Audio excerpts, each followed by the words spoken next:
DMS Academy. I'm going to discuss a few different topics. So let's talk about the first one, how I intertwine real life with homeschooling as well as social media influencing, even, going into the blog writing. I cover a whole lot of bases with a lot of my content, and I do that for tax deduction purposes, and thorough records go along with such things.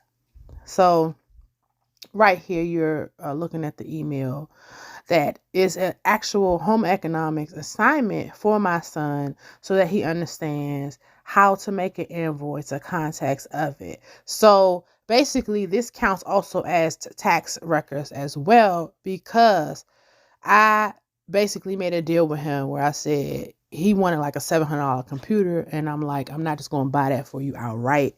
It's like in exchange for something. But he took it as I'm about to slave him for 6 months or something. But I feel as though, and I've said this on my podcast numerous times, that children should be paid. I don't think that if you decide to go into business for yourself, that you should automatically slave your children or expect them to be a part of business interaction. It should be some type of transaction somewhere along the lines, whether or not it's something in exchange for whatever. But that's your business. If you don't do it, that's your business. That's just how I feel.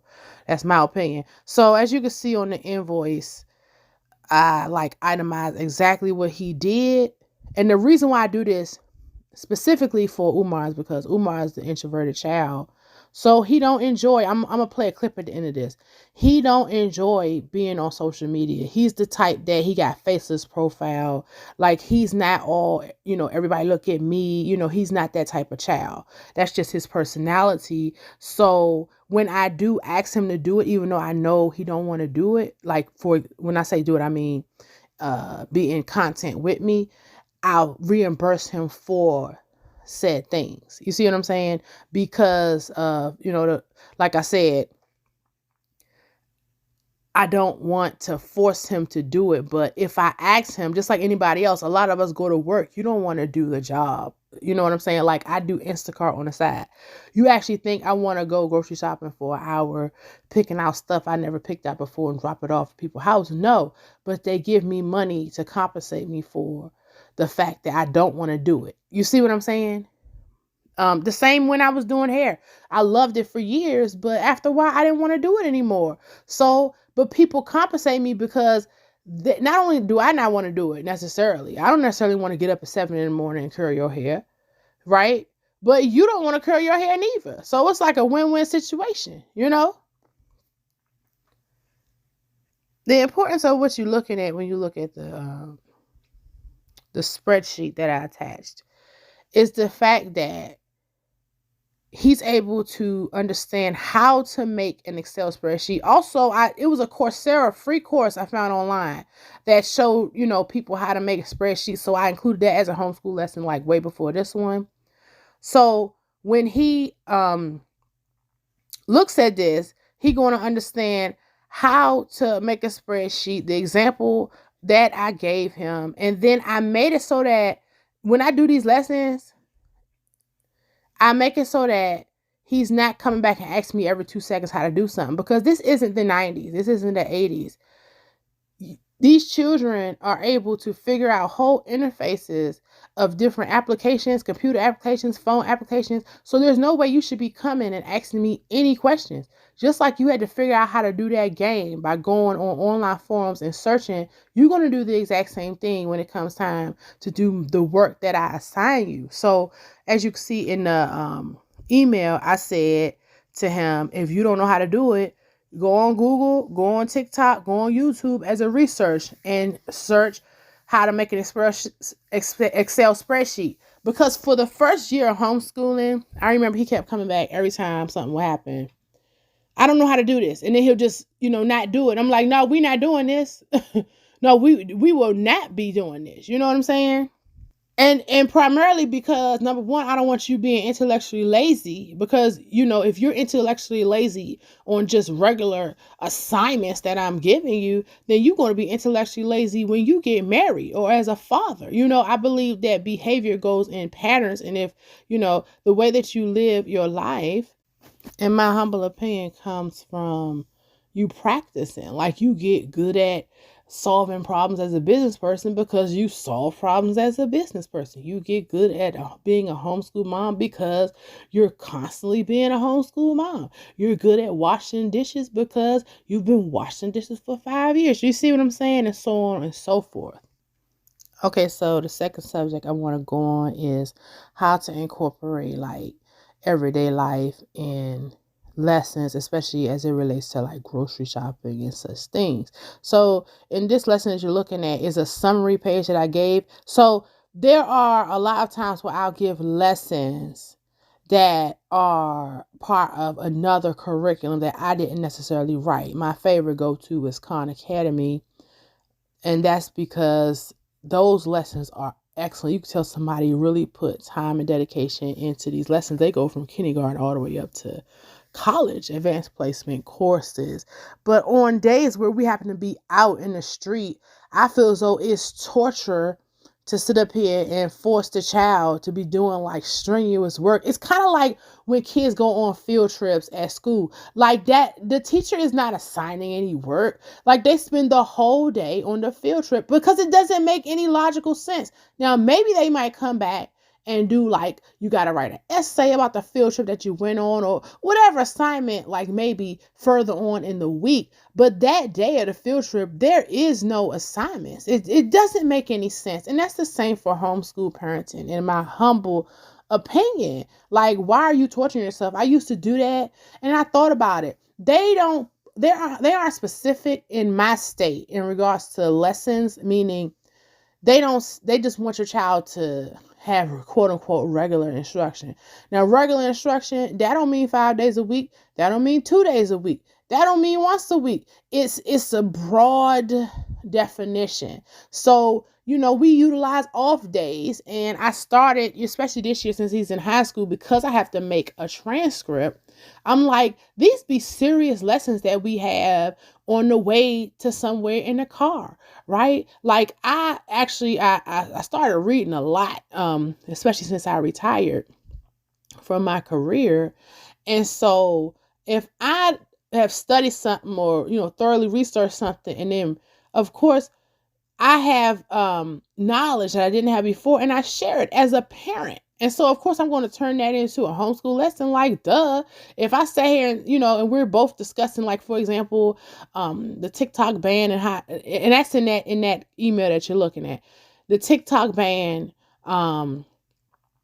as it relates to, important issues that we wouldn't necessarily be discussing, like the Alabama prison strike, for example. That's a perfect example. And then I also incorporated that in the fact in which we were at the barbershop discussing said subjects. The last thing I want to stress, and this is something I had to stress to my son as well for homeschool assignments, especially I do unschooling.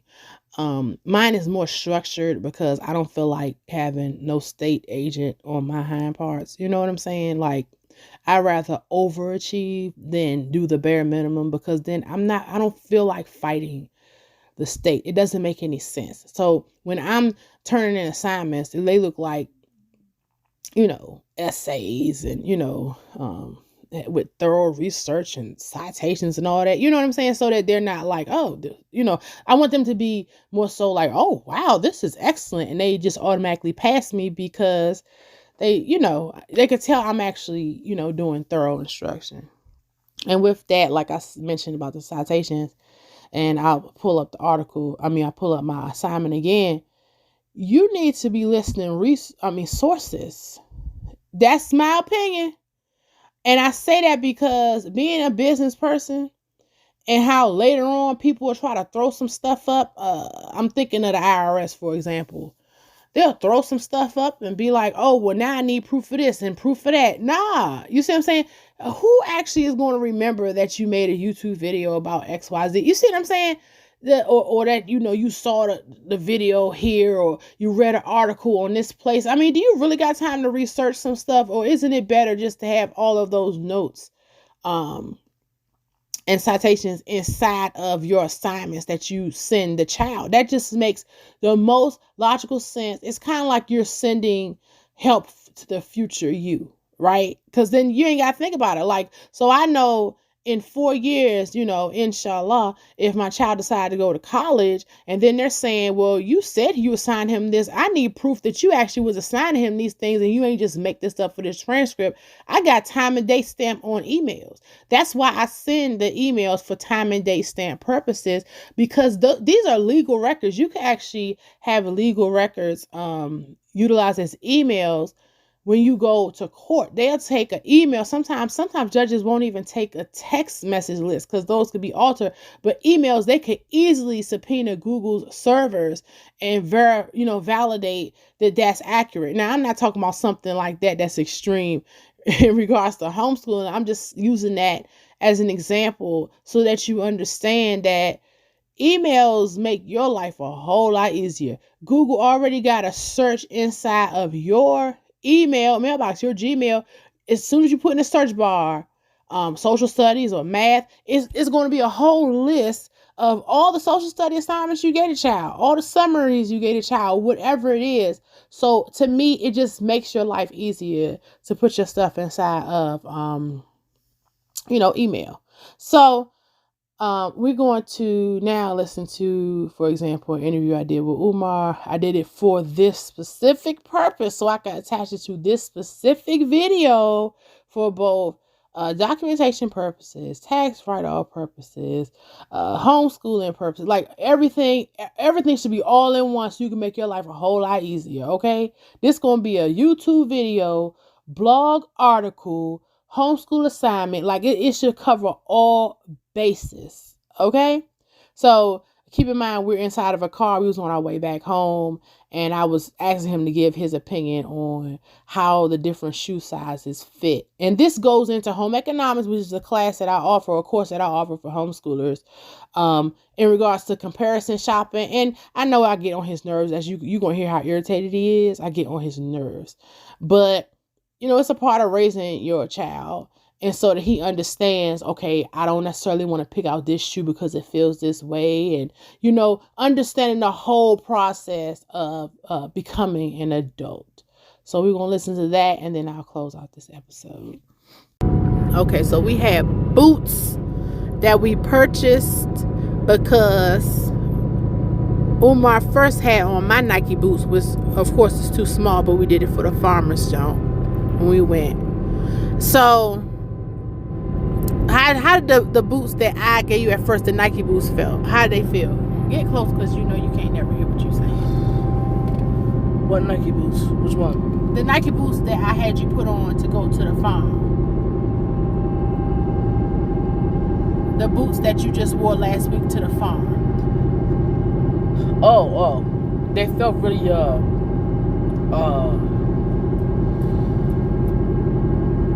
man, they felt really I forgot the word. Were they tight? Yeah, they were very tight. Like where? Like just on the outside? More so the width of it. My foot couldn't really fit in there, and it was too short. And then the outside of it, like I'm talking about, like when you was walking around doing the stuff, it hurt the whole time? Yeah. Okay, so when we went to Walmart and we got some work boots because I got them a bigger size, and I think these are wide width. Now we haven't worked in these yet, but I'll probably write about that tomorrow. But how, inshallah, how did these feel when you first put these on? Bigger. Was they more comfortable? Yeah. What else do you want me to say? So then today we discussed pagan rituals that's behind 2 different holidays. So what was your first thought in regards to holidays and the meanings of why people celebrate them? That the government was just making up random holidays so you could spend more money on them. Which I do agree with. I think that's true. But when we learned about St. Patrick's, but more so the Valentine's Day background, that disturbed Umar so much that he made me cut the video off. He couldn't take no more. So what was shocking about that where you couldn't take it no more? I wasn't paying attention, but I heard the ritual of putting your sword into an animal's blood. Yeah, so that's about it.